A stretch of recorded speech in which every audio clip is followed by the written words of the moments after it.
Here today, it's the Lord's Day, and it's the time for we Christians to assemble. Just a few announcements. We'll dismiss the children at this time to their various classes. For the service order this morning, after I preach, we have a special.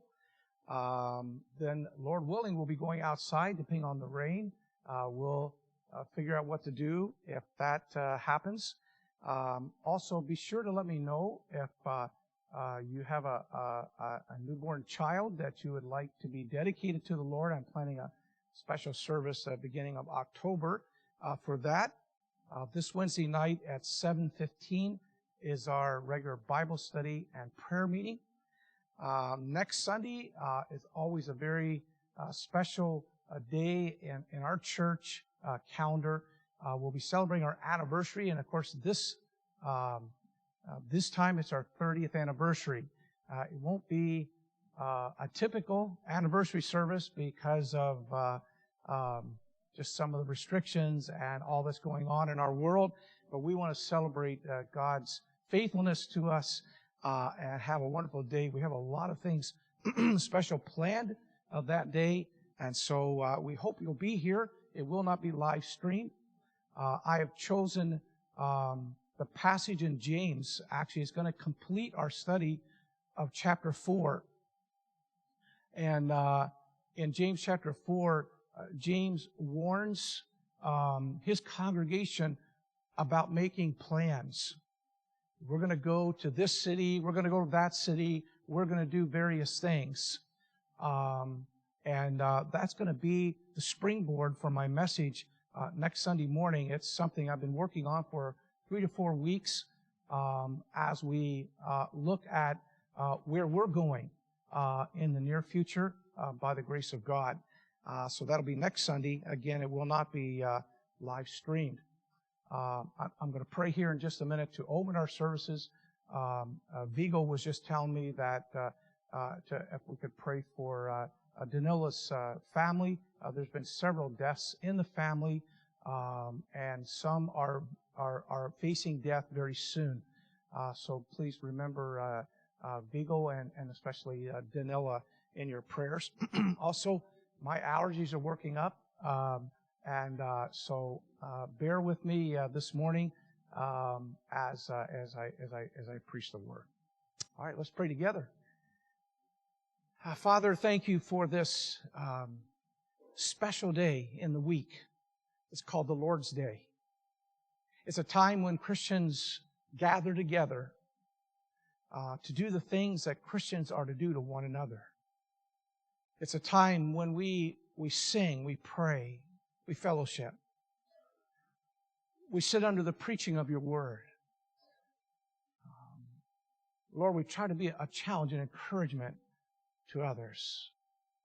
It's a time to give of ourselves, renew our vows to you, to be refreshed, to be encouraged in the work of the Lord Jesus Christ.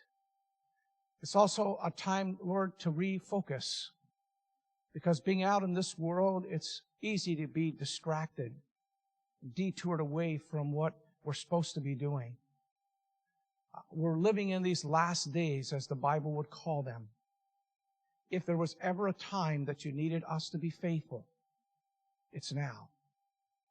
Use today's service, Lord, through your word and through our interaction with others to accomplish your will in our lives. Encourage us and challenge us to be all that we can be. Lord, yesterday was a remembrance day for many around the world, but especially in the United States, as 9/11 was remembered. I lost a friend that day. We began to work together in 1973. And on 9/11, he left one tower to go into another tower to help people. And the tower came down. And Lord, these terrorists are really no different than the terrorists that we face as Christians. They're trying to terrorize us. They're trying to destroy us, destroy Christianity. And we've seen much in our world, Lord, where God has been taken out. He's taken out of the schools. He's been taken out of the governments.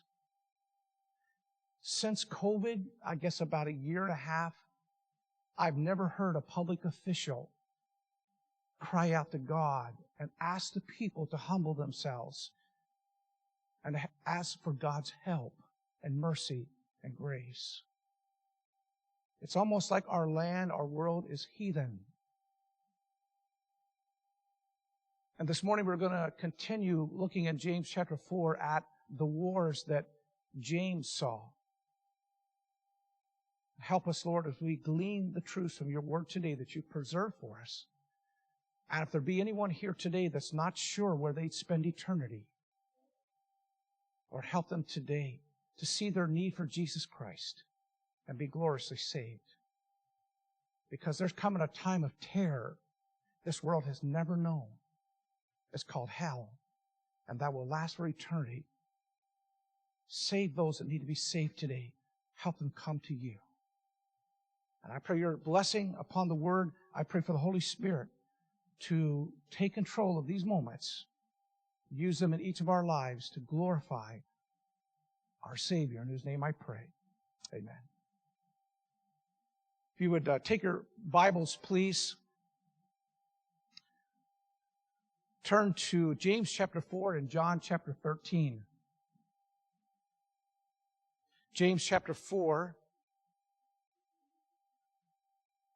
and John 13.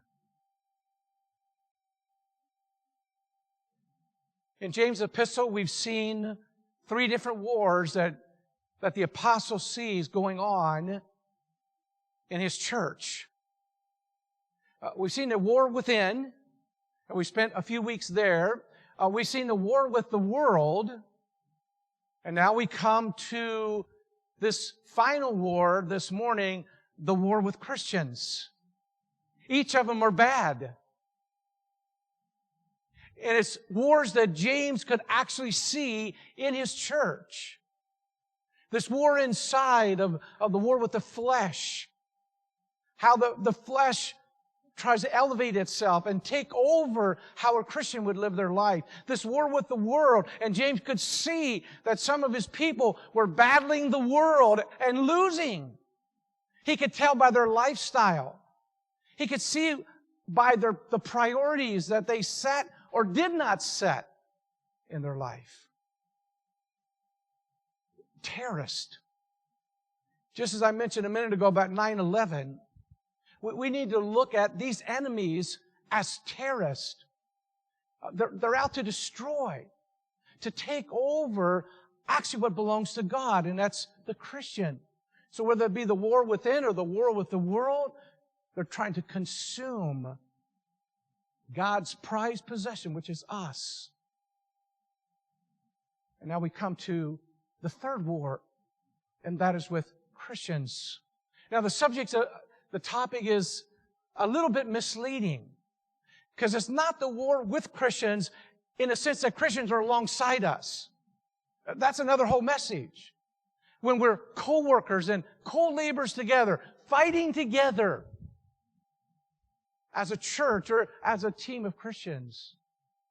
But sadly, that title is misleading because James is really seeing not Christians working alongside each other and fighting, but they're fighting among themselves.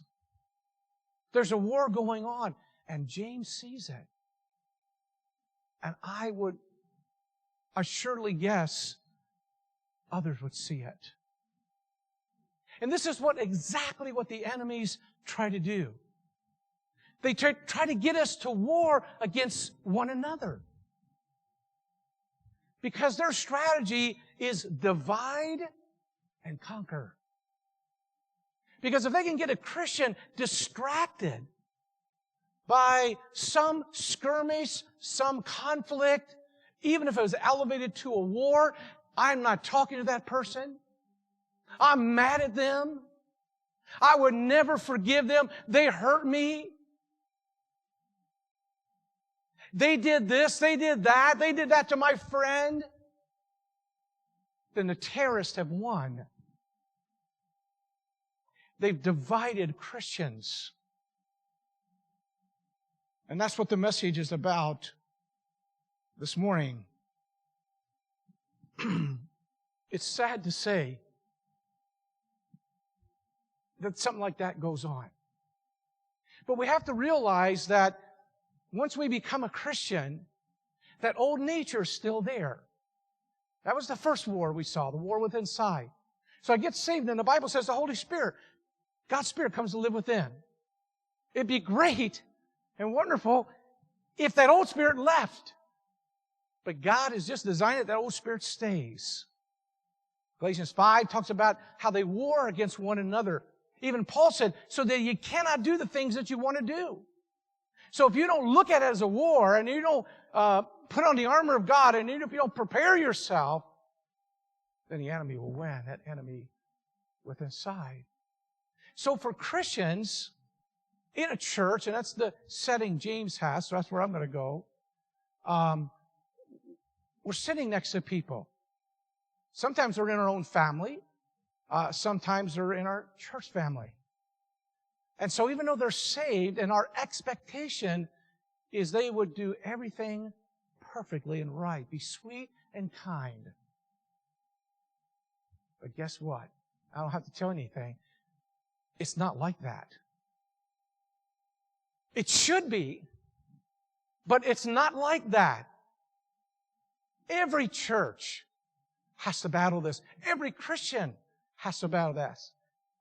Because that old nature is there, that old sinner is still there, and it's always wanting to rear his head. How dare you say that? How dare your child do that?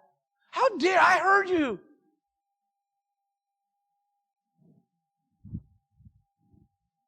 And this comes out. This comes out. Okay? This comes out. This is the weapon we can choose. This is what the enemy says, reach for that chainsaw. How dare they talk to you like that? Say that about you.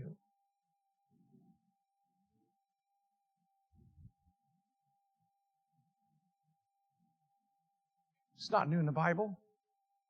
In the Old Testament, let me just refresh your memory. Cain and Abel. Aaron and Miriam against Moses.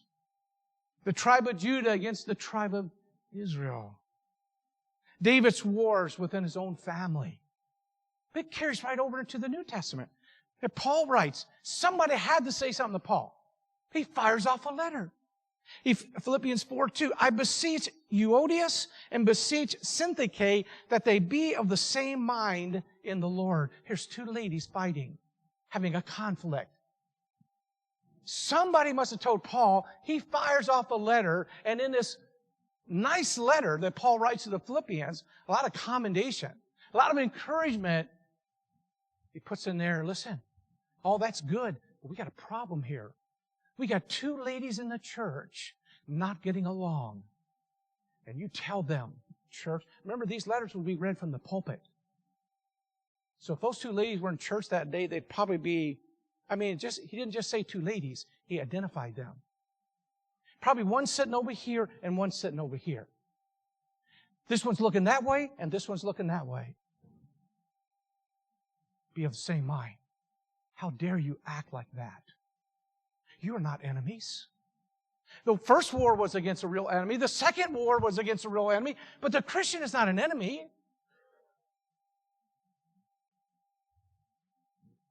Don't reach for that chainsaw. We see that with the church in court. We're going to see it a lot today. A lot of churches. The writers are concerned. We need to be concerned as a church. Now, I don't know of anything like that, which I praise the Lord. If I did, I wouldn't identify anybody. Okay, it's not my job to do that. So I'm not preaching this because I see something. There are some messages I preach because I see something I think needs to be addressed. That's not the case here. That's why I like preaching expositorily, because when you come across it in a text, you got to preach it. It's not normally something maybe I would preach, but it's in our text. But Paul saw this in his church at Corinth, which we've been studying for over a year on Wednesday nights. 1 Corinthians 3:1. And I, brethren, could not speak unto you as unto spiritual, but as unto carnal, even as unto babes in Christ. I have fed you with milk and not with meat, for hereto you were not able to bear it. Neither yet now are you able. For ye are yet carnal. For whereas there is among you envying and strife, this is a word for conflict, contention, and divisions, are ye not carnal and walk as men? There's divisions. That's not what God wants in His church. That's why we have 35 different, in the New Testament alone, 35 different one another's. We're going to see some of those today, and we're also going to see some of the negative one another's that should not be in the church. God wants us together.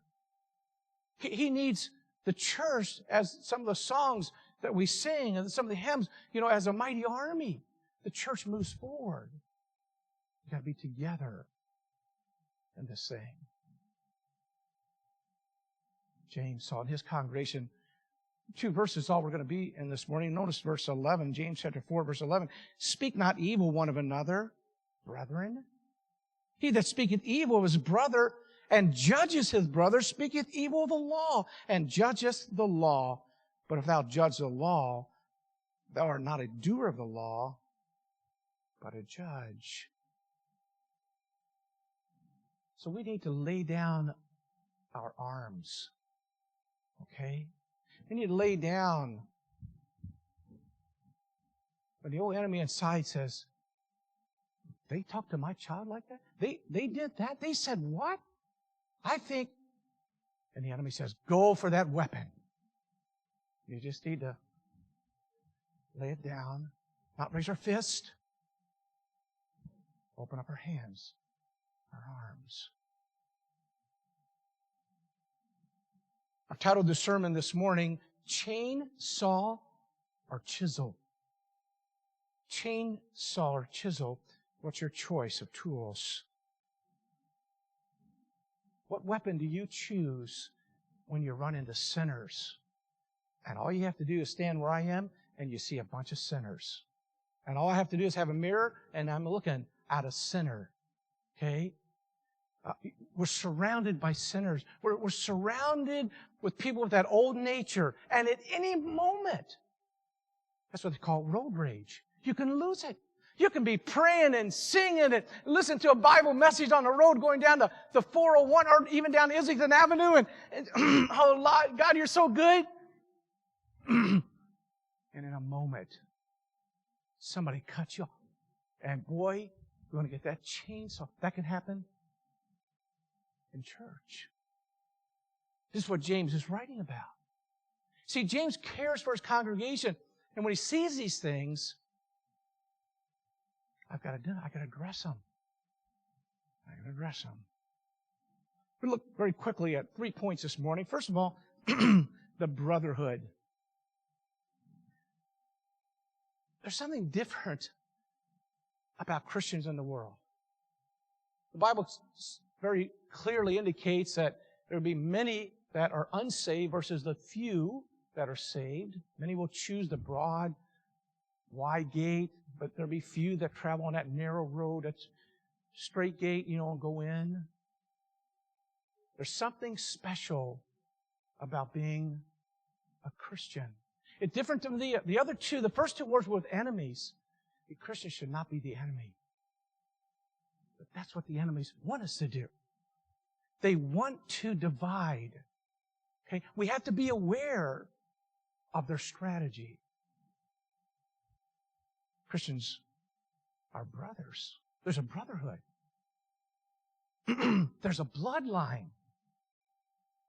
Just like in the physical world, brothers and sisters are related by blood.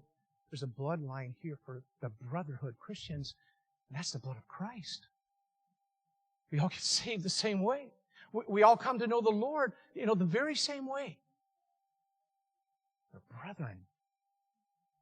We have a future destination. We're going to live with these people, these sinners saved by grace, for all eternity. You're going to run into them throughout eternity. Okay? Any unsaved you will never run into.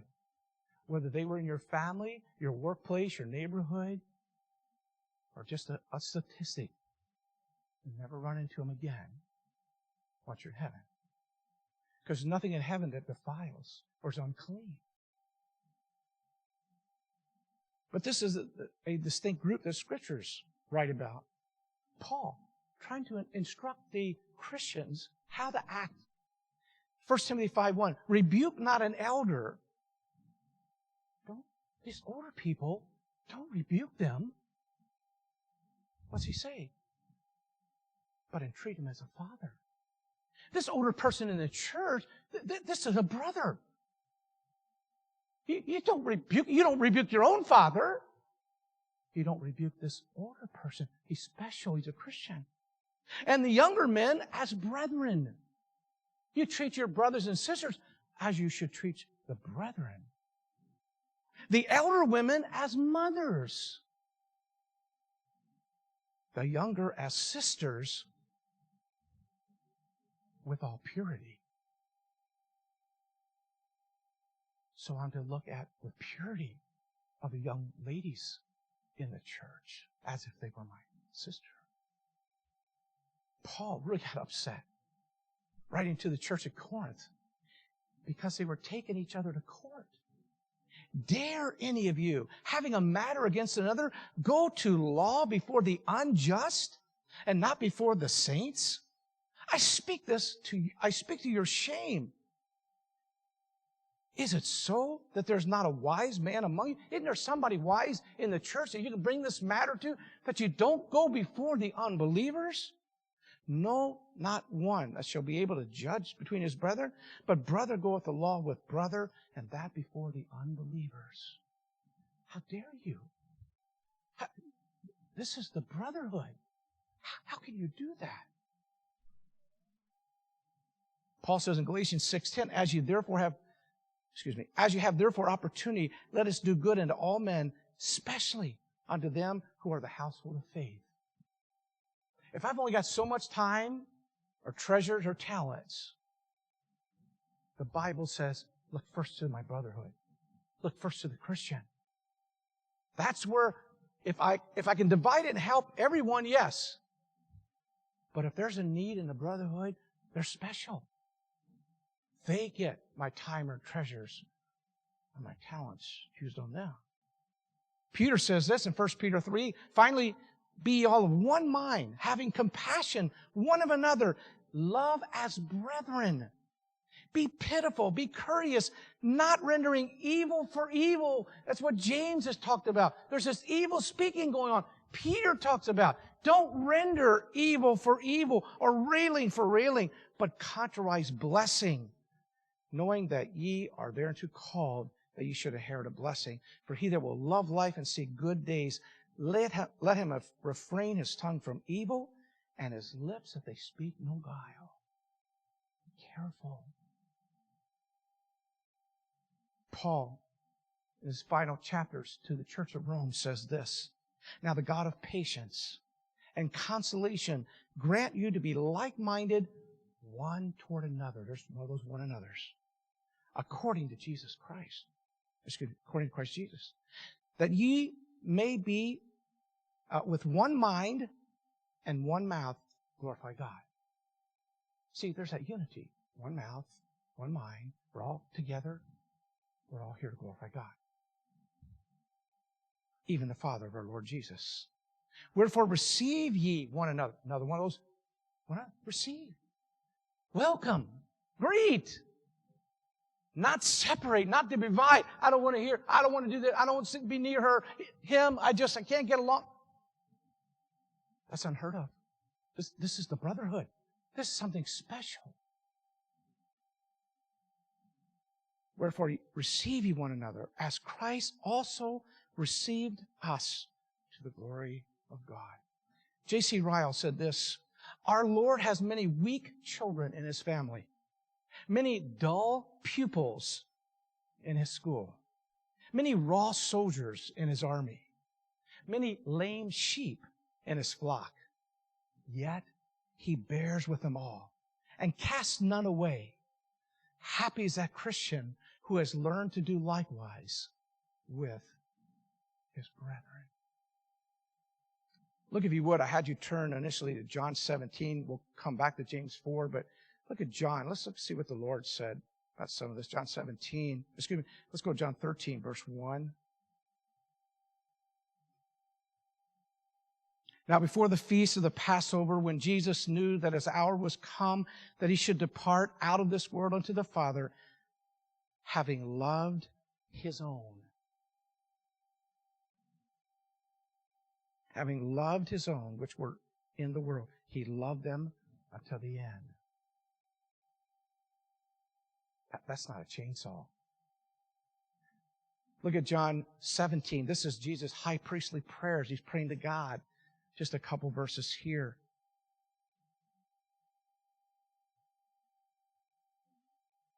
John 17, let's begin with verse 17. Sanctify them through Thy truth. Thy word is truth. As Thou hast sent me into the world, even so I also sent them into the world.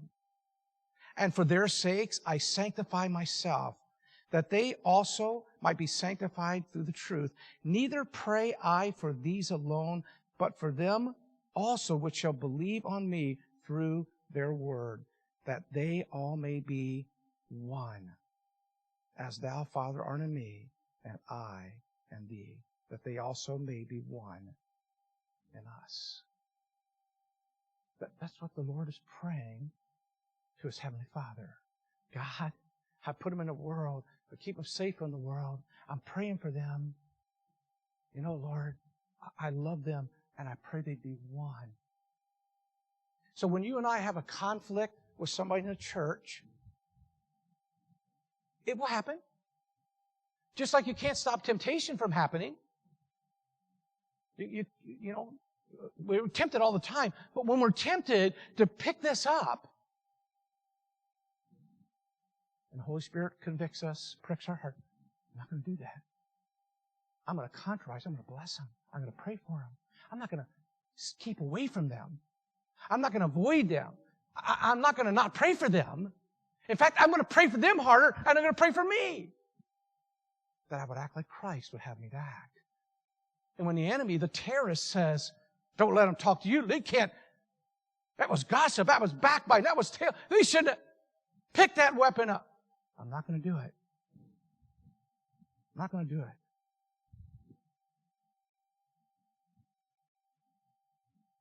Jesus said, inasmuch as you've done it unto one of the least of these my brethren, you've done unto me. This one's a killer right here. 1 John 3:14. We know that we have passed from death unto life because we love the brethren. Here's the assurance of my salvation.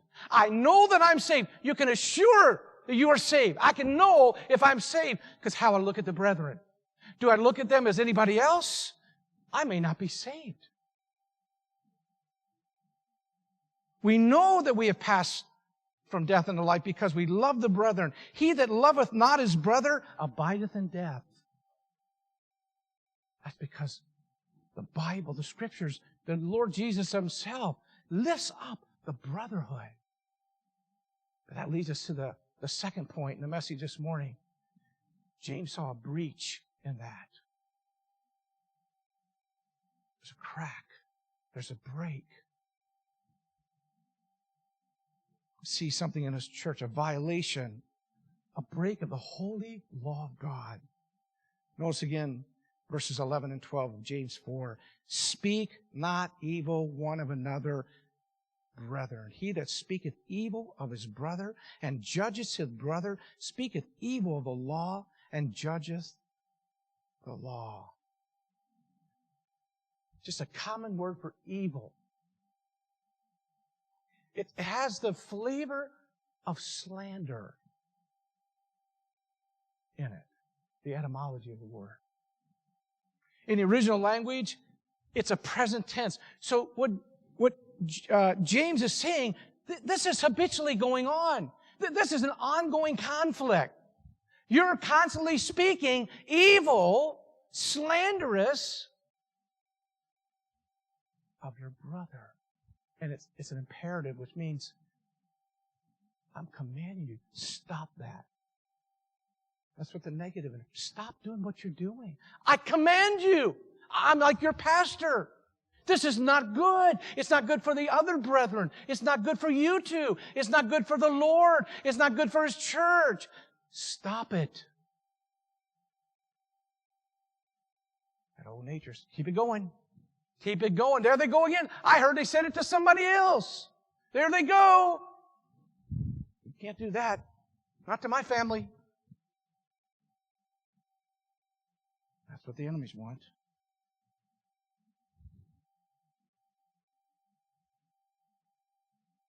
It's a plural. It tells me he's speaking to not just one family. It's pretty obvious in the church. Stop doing this, guys. It's, again, one of these one another's. Okay? Speak not evil one of another. That's what Peter said to his people in 1 Peter 2:1. Wherefore, laying aside all malice and all guile and hypocrisies and envies and all evil speakings, as newborn babes desire the sincere milk of the word, that you may grow thereby. Put these things off. You're to grow as a Christian. It takes time to grow, but put this off and begin to act like a Christian. He follows that up with verse 3. If so be ye have tasted that the Lord is gracious. If you really got saved, you know how gracious God is. Be like Him. Put off these evil things in your life. Grow. It takes time to grow, and each of us will be growing until the end of our lives. We'll still be putting stuff off, okay? Because that's that old nature, a constant battle.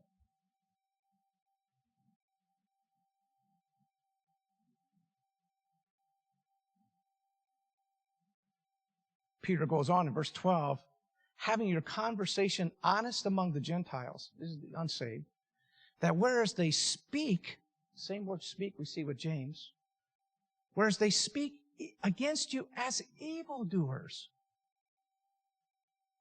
So as the unsaved, watch, as they speak and they lie about you, see, this idea of evil speaking is associated with the unsaved.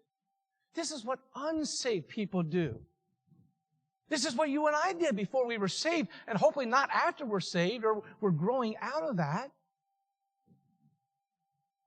We've got a Bible in our hands. They've got a chainsaw.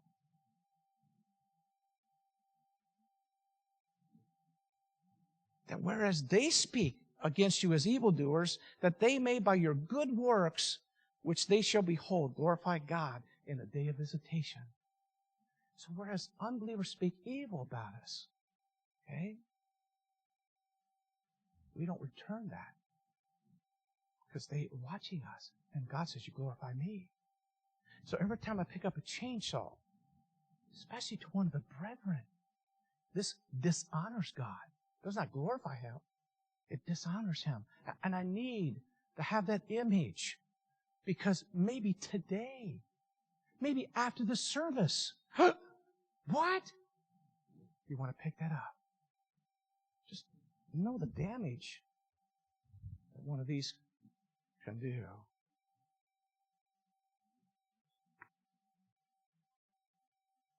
There is to be no breach in our conversations with the brethren.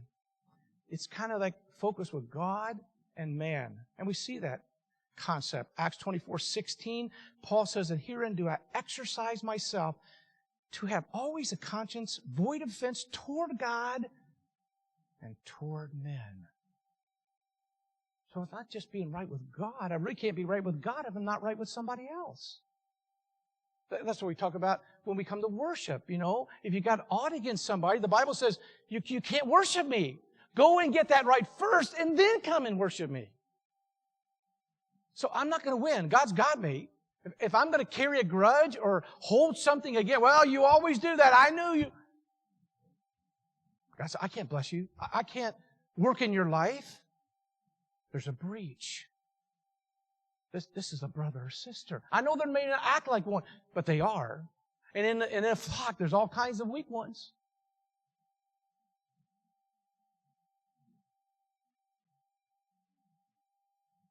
Luke writes about Jesus, and Jesus increased in wisdom and stature and in favor with God and man. Just think of some of the people that the Lord had to deal with. He did it. He did it. He's our example. Proverbs 3, verses 3 and 4, let not mercy and truth forsake thee. Bind them about thy neck. Write them upon the table of thine heart. So shalt thou find favor and good understanding in the sight of God and man. Listen to what Paul said to another church. The church at Ephesus, one of the great churches, Ephesus. Let no corrupt communication proceed out of your mouth. Let nothing, let no corrupt communication proceed out of your mouth, but that which is good to the use of edifying. See, this cuts down. This destroys. Paul instructing another church, but to the use of edifying, that it may minister grace unto the hearers, and grieve not the Holy Spirit of God, whereby you are sealed unto the day of redemption. We hurt the Holy Spirit. When you and I talk about one another, or we think about one another in the wrong way, let that bitterness begin to boil, the Holy Spirit's going, it hurts. I'm trying to urge him to get along. There's a greater picture. It's the glory of God. And when we get mad and upset at someone, well, they didn't call me. They didn't visit me. He didn't. The Holy Spirit's grieving. They're looking at themselves instead of the overall work of the Lord in these last days. Let all bitterness and wrath and anger and clamor, and here's the word again, and evil speaking be put away from you with all malice, and be ye kind one to another, tenderhearted, forgiving one another, even as God for Christ's sake hath forgiven you. This is how God keeps unity in the church. If we didn't have this instruction, we might just react as would come natural, but we're not. He's very concerned about his testimony to the world, the church. And I want them to see how the brethren. Remember what Jesus said? It just came to my mind, this verse. I think it's in John, but I can't remember exactly where. Have love. The world will know me as they see the love that you have one toward another. That's a paraphrase, okay? The world will know me as they see the love you have one toward another. How you treat one another. That's a picture of me. And so we can either think selfishly, well, you can't do that to me. I got to protect me. Or am I trying to protect God? Any derogatory, malicious, gossip, criticalness is to be put away. We should be looking at people's virtues. Now, I'm just as guilty. I'm just as much a sinner as you are. I'm definitely not pointing a finger. The Lord's already preached to me multiple hours putting this message together. You need to work on that. You need to work on it. You need to stop doing. You need to do better at this.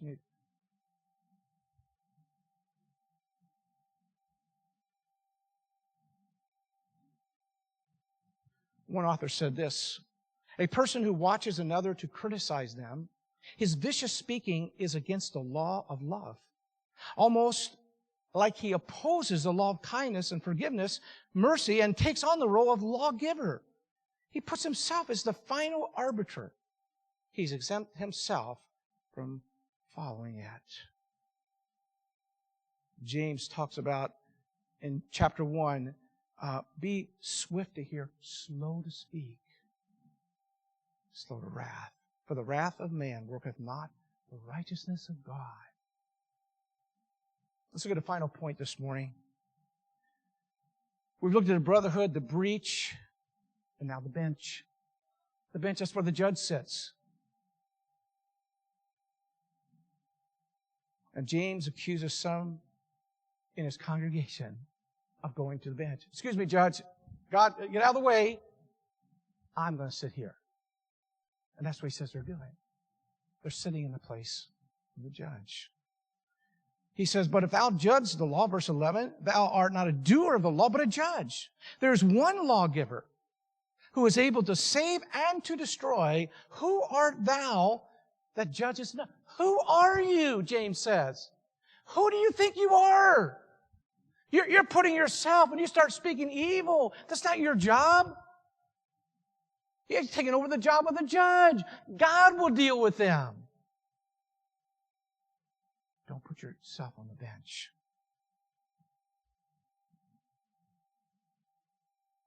The pronouncements of evil is not our role. It's interesting, Paul used the same phrase speaking to the Romans. So look at that phrase again in James 4:12. Who art thou? Romans 14:4. Who art thou? Paul says. That judgest another man's servant. To his own master he standeth or falleth. Yea, he shall be holden up, for God is able to make him stand. Who are you to judge? That's in the context of Christian liberty. Spoke a little bit on that Wednesday night. Okay?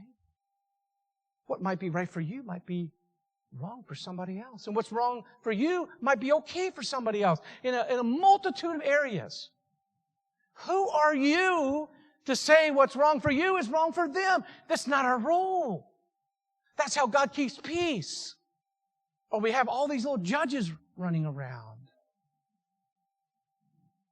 God's James, Peter, Paul, all trying to protect the peace in the local church. That's a huge responsibility because the church is made up of many sinners. I always tell when I'm premarital, doing marital counseling with couples, I said, you had a hard enough time. You think it was hard, you being alone? It's one sinner. You get married, now you got two sinners. And I got two sinners. You get in a church, you have multiple sinners. Okay? You got to work with them. You got to work. I've used this illustration before, but it just kind of ties into this. When I played Little League baseball, every game, I never went to a game. Of course, I was so little. I was between 8 and 12, and so I didn't drive, so my parents took me. Actually, my mom and my grandmother and my aunt, okay? My biggest fans, okay? Maybe my only fans, but I had 3 fans, okay? Every game, they'd sit outside the fence. I was a first baseman, so there they are right there, okay? Every call that went against our team, I've never heard 3 ladies, especially my grandmother. You're blind. You can't see anything. What do you mean he's safe? He was out. Every time I was up the bat, sometimes they'd move behind the cage and come right behind where the umpire's standing. Why? They wanted to judge the calls. That wasn't a strike. What do you mean, umpire? That was too far outside or... Oh, man. I remember one time turning around saying to the umpire, I'm sorry. I'm sorry. It's my mother and my grandmother and my aunt. Okay? We can do that with one another. We become the judge.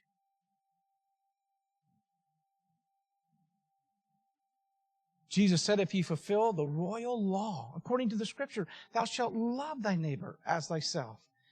Ye do well.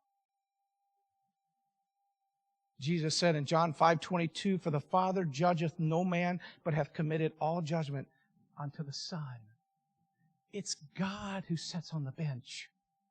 All judgment has been given to Him. Now what we're seeing with James is not so matter, and I'll talk about that in a minute, that we're not to judge one another. What James is talking about, it's the critical nature. It's the tearing down. It's using the chainsaw. It's the maliciousness. It's the criticalness. It's looking at the negative instead of the positive, just the way they're going about it. Notice a little phrase there in verse 12. God is able to destroy and to save. God will destroy everyone that doesn't know Him. There'll be an eternal separation, a life that goes on forever and ever in hell. I mean, it's where the Bible is very clear. All the analogies, the metaphors, the worm doesn't die, fire doesn't go out. Forever and ever. He can destroy. He can separate that person forever and ever. But He also can give life. He can cause people to live. And God is able to do that. You know? It doesn't matter if a pastor says, oh, you're saved. Or your friend, a Christian friend tells you, it doesn't matter. What's God say? He's the one that judges. He's the one that knows my heart. And this morning, if you're here and you're not sure, have ever made that decision to trust Jesus?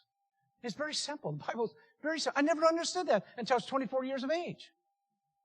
University degree, didn't even understand this at all.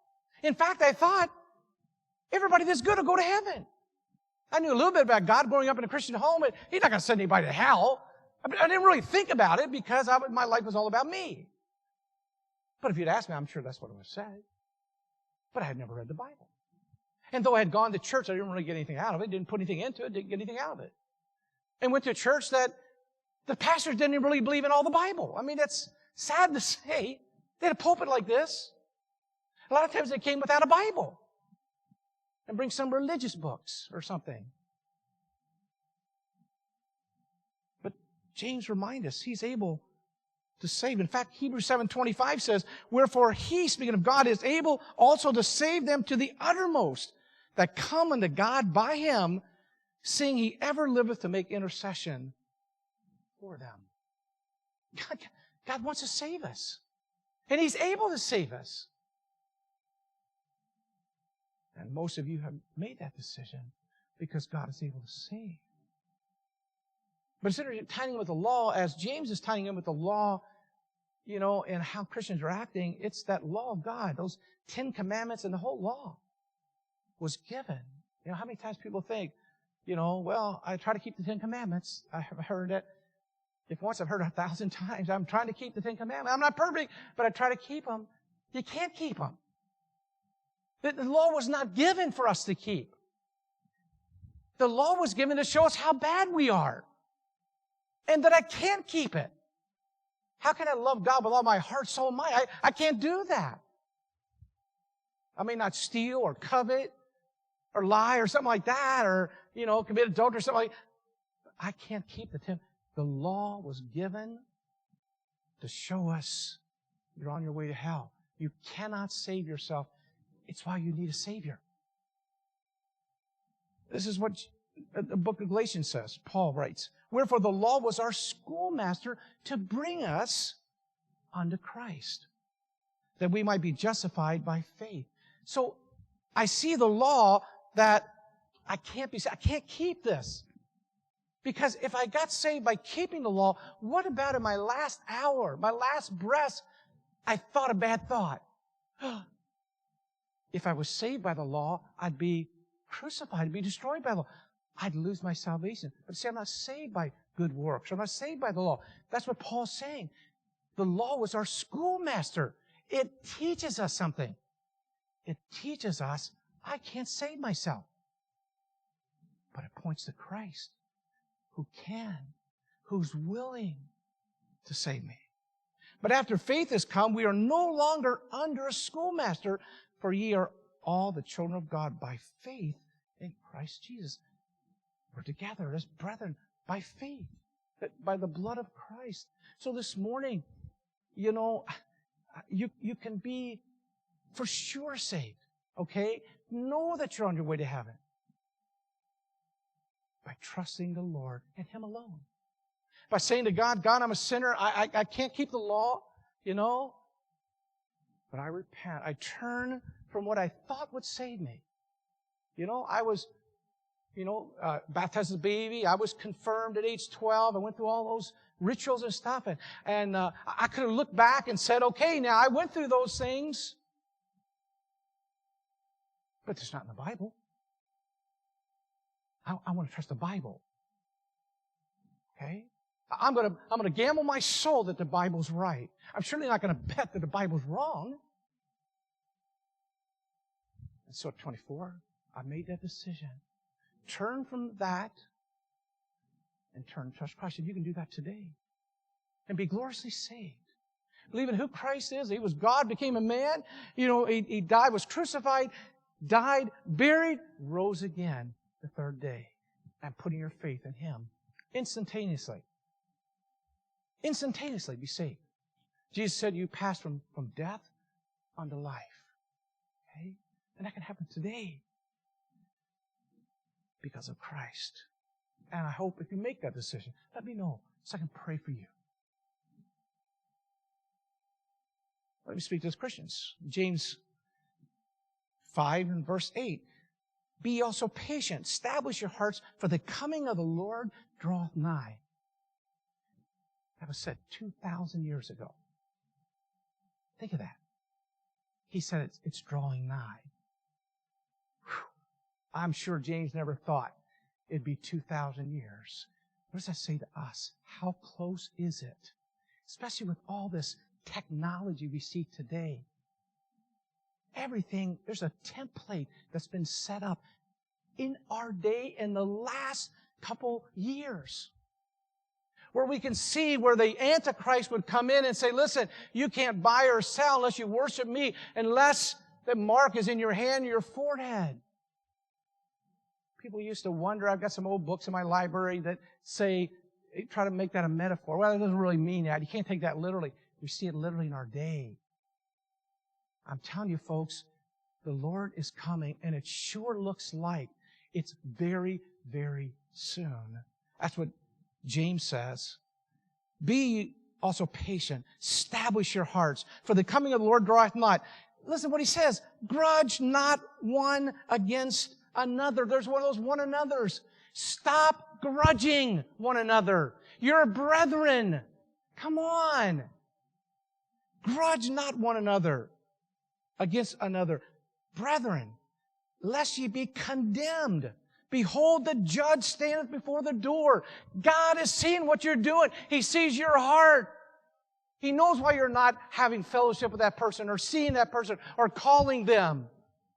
You ought to show God even more. God, I'm not holding grudge. I'm going to call them even though they've hurt me. They've done this. It's not right, God. No, it's not right what did. But the judge. Let's just pretend this is the bench. The judge, He'll take care of that. That's not for me to take care of. I'm to pray for them. Do good to them. Not to grudge against them, lest I'll be condemned.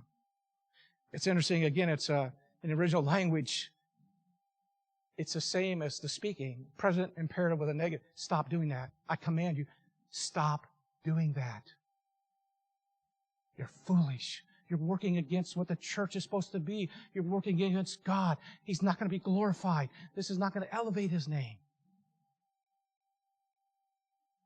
Paul says to the Galatians, but if ye bite and devour one another. This is not what the one another is supposed to be.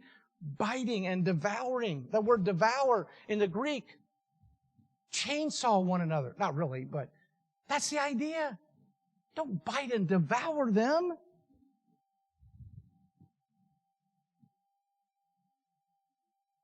Take heed that ye be not consumed one of another. Let me close this morning. A couple things. James is not saying don't judge. The Scriptures are full of passages where we are to judge. What James is dealing with is how you judge. Okay? Remember Galatians chapter 6, verse 1, somebody's overtaken in a fault. Ye which are spiritual, restore such a one in the spirit of meekness. Knowing the same thing might happen to you. Spirit of meekness. If there is a fault, you take care of it. Jesus said, judge not that you be not judged. For with what judgment ye judge, ye shall be judged. If you're going to judge someone, realize that's going to come back to you. And with what measure ye meet, it shall be measured to you again. And why beholdest thou the mote that is in thy brother's eye, and considerest not the beam that is in thine own eye? You're worried about a little, splinter in somebody else's eye, and you got a big log in yours. You can't be judging like that. Or how wilt thou say to thy brother, let me pull out the mote out of thine eye, and behold, a beam is in thine own eye, thou hypocrite. First cast out the beam out of thine own eye, then thou shalt see clearly to cast out the mote out of thy brother's eye. Take care of yourself first. You'll be able to see more clearly how you can take care of that. In John 7:24, later on in the chapter, Jesus says, judge not according to the appearance, but judge righteous judgment. Judge righteously according to the Word of God. Let that be your standard. But be careful that you're not malicious like with a chainsaw. Paul said in 1 Corinthians 2:15, but he that is spiritual judgeth all things. So if I'm a spiritual person, I am to judge, to examine, to test out things. I have to do that. I have to know between abstaining from which is evil, the appearance of evil, and holding on to that which is good. I have to judge. I have to make judgment all day long. What James is talking about, what he saw in his congregation, is maliciousness, a tearing down of others. That's not what the Bible talks about in judgment. Romans 16:17, Paul says, now beseech you, brethren, mark them which cause divisions and offenses contrary to the doctrine. Mark them. How am I going to mark somebody? They got wrong doctrine. They've got wrong doctrine. I better mark them, because wrong doctrine will take me down. So I got to mark them. I've got to examine, but it's according to the doctrine of God's Word, which you have learned, and avoid them. I should not hang around with people with wrong doctrine. Yeah, but God, they're such a good person. Okay, listen, you deal with God then. I can just give you His Word. 1 John 4:1, beloved, believe not every spirit, but try the spirits. Test them. Gauge them. Because many false prophets are gone out into the internet. Into the world. Listen to what Spurgeon said about this. To remain divided, when I first read this, I'm thinking, whoa, I can't appreciate this. To remain divided is sinful. Did not our Lord pray that we may be one, even as we are one? A chorus of ecumenical voices keeps harping the unity tune. What they are saying is Christians of all doctrinal shades and beliefs must come together in one visible organization regardless. Unite, unite. When I started reading, I said, whoa, I didn't know this about Spurgeon. Then he clarifies it.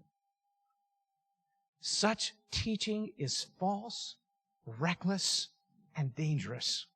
Truth alone must determine our alignments. Truth comes before unity.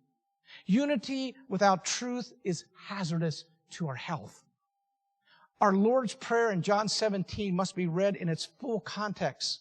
Look at verse 17. Sanctify them through thy truth. Thy word is truth. Only those sanctified through the word can be one in Christ. To teach otherwise is to betray the gospel.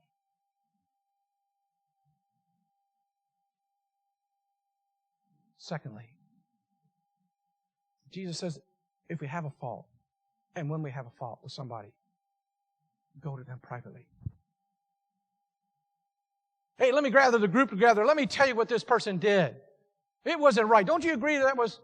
No, that's not where in the Scriptures. That's dishonoring to God. You got a fault with someone, go to Him alone. Try to take care of it. That's the best way. Now, if you can't, get a couple witnesses. If you can't do that, bring it before the church, he says. That's a last resort.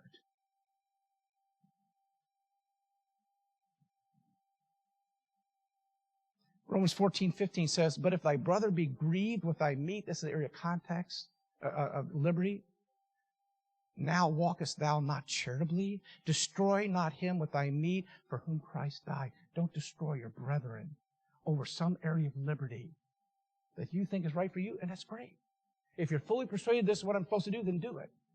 But don't say because of what God showed me, I'm sitting on the bench, and that's right for you too. Jesus said, don't destroy him. He's brethren.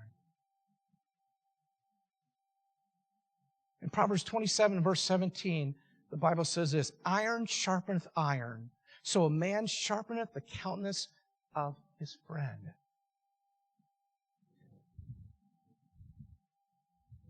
This is going to destroy.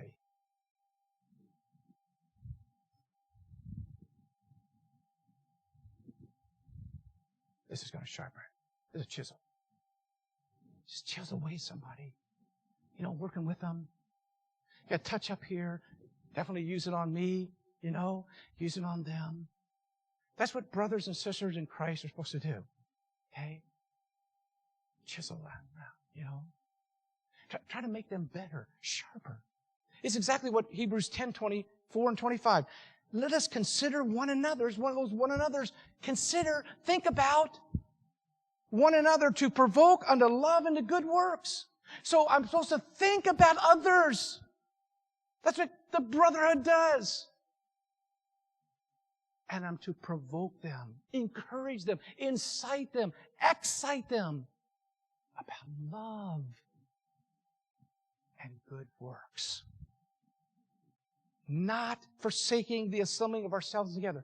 Because if I don't come to church, how can I provoke someone? Now, we do have some means today. Emails and other ways are other ways. The Bible talks about the best way of seeing somebody. Getting together with them. Like at church. Forsake not the assembling of yourselves together as the manner of some is. The writer of Hebrews says there's some in our church are not coming to church. But exhorting one another, and so much the more as you see the day approaching. I need to use this more and more, provoking unto love and good works. Come on, we got to be more loving. This shows the world that we're different. This is what Christ is. I see a little flaw there. Okay, let me chisel. You see anything on me? Yeah, take care of that with me.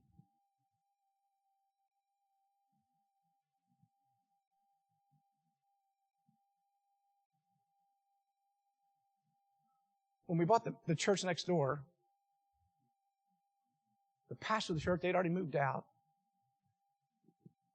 And I got to know this pastor. I was trying to make a deal with him. We wanted to rent the place, so we were able to rent it. They had it up for sale. They were sell it. We said, listen, we're in a rented, storefront. We just need a place to meet, even if it's temporary until you sell it. He said, okay, I'll take it to church. Church, you can rent it. As soon as we sell it, you've got to get out. I said, okay. I developed a relationship with this pastor over the years. He ended up living in the same town I did. I still live in it. Actually, he took some of his coursework where I took some of my counseling work. We had that in common. And we began to get pretty close. Even though we had some doctrinal differences, we came close as dealing with this matter with the church. Every time, this is not exaggeration, every time I either called him or saw him, this is his first word. This is not exaggeration. Bill! Bill! You talk about me? Wow, I think the guy cares for me. Well, yes, brother, I'm just calling because, and then we'd have a conversation every time. Bill! Wow. It's made me feel like kind of special. We just weren't fellow pastors, but brothers in the Lord. And we had some disagreements with them. I couldn't even, preach with them or anything, but it taught me a lesson. The brotherhood is different when we see one another. Okay? Joe! Sally! Sue! Oh, I can't believe I'm in your presence. You're my brother and sister in the Lord. Whoa! Or, oh, it's you. Aha! Let me tell you what I've done. You think you're... What are you choosing today? Who are you choosing to honor and glorify? You or the Lord? Help our church. Where's that chisel? Just chiseling away. We all need it. Because the old man in here is a sinner. It just needs to be chiseled a lot. Let's be careful how we speak. As James was concerned about his congregation, that day's approaching. Getting closer and closer. What are the enemies trying to do? They're trying to do like they did with the Twin Towers, trying to knock it down. You never thought, never happened before. Never thought something like that would happen. You know what? I've seen Christians tear apart one another. I never thought I'd see it happen. When I left and last saw them, they were the best friends. And now they're just ripping one another apart. Terrorists at work. And the terrorists at work today, different kind of terrorists, probably all coming from the same source, but they're different. Not the war with the world, not the war within. It's the war with the Christian. Not alongside us, but acting like they're our enemy. God help us. I don't see that. I'm so thankful. I learned some things for me to work on, to chisel on. God help us. Peter says this, 1 Peter 3:1, let him eschew evil and do good. Let him seek peace and ensue it. God help us to seek peace in the church. There's some great things going on in our church. We had a great officers meeting talking about a lot of things. There's a lot of things coming up in our future. Okay? The enemies would love for us to attack one another. God help us to keep focused on Him and focus on one another, especially how we interact. Let's pray. Our heads are bowed and our eyes are closed. Very simple invitation. Seraphina is going to play the hymn I alluded to earlier, Love as I Love. We sing that a number of times in our church. Give as I gave, love as I love. Jesus loved you, every one of us here today. If you're not saved, listen to what Jesus said, and fear not them which kill the body, but are not able to kill the soul, but rather fear Him who is able to destroy both soul and body in hell. The Lord came to give life. He wants to give you life. If you don't have life, you may have physical life, but do you have spiritual life? There's such a wonderful thing being in the brotherhood. It's open to anybody. This is not a closed club. Christ died for the whole world. He's not willing that any should perish, but that all should come to repentance. God gave His life that we might be saved. Come to Him today.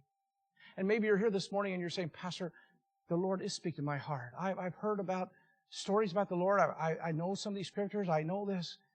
But right now, the Lord is really speaking to me. And I really want to trust Jesus as my Savior. Would you pray for me?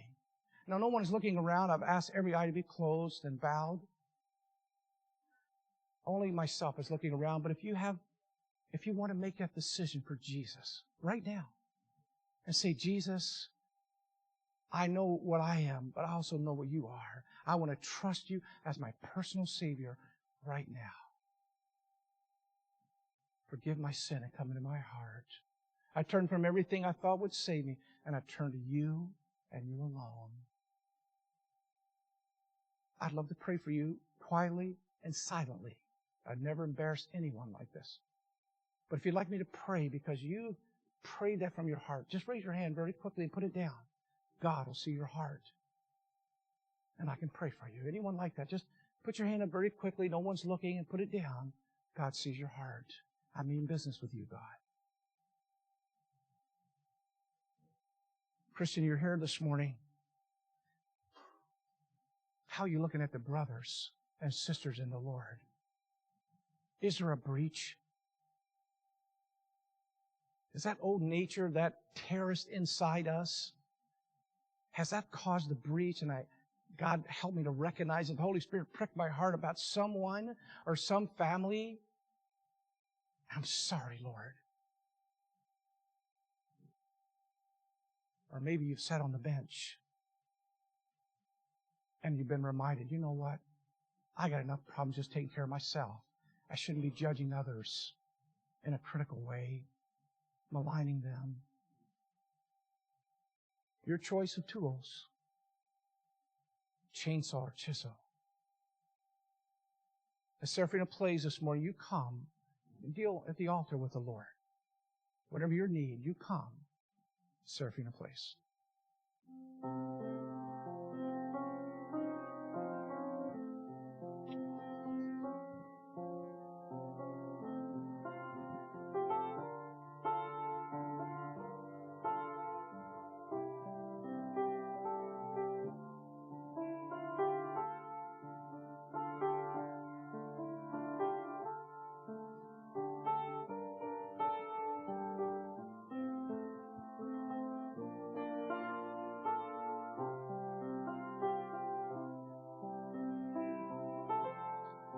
Love as I loved,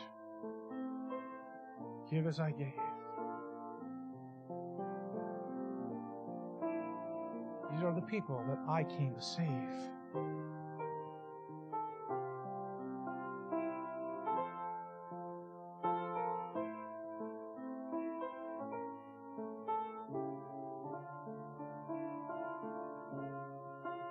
Folks are praying down front. If you want to come, invitation is open.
Father, thank you for the time this morning in your word. Help us, Lord, to understand who our enemies are. Just as important to know who they aren't. Help us to be careful in the choice of our weapons. Teach us to love the brotherhood, Lord. Dismiss us with your blessing now, for I ask it in Jesus' name. Amen.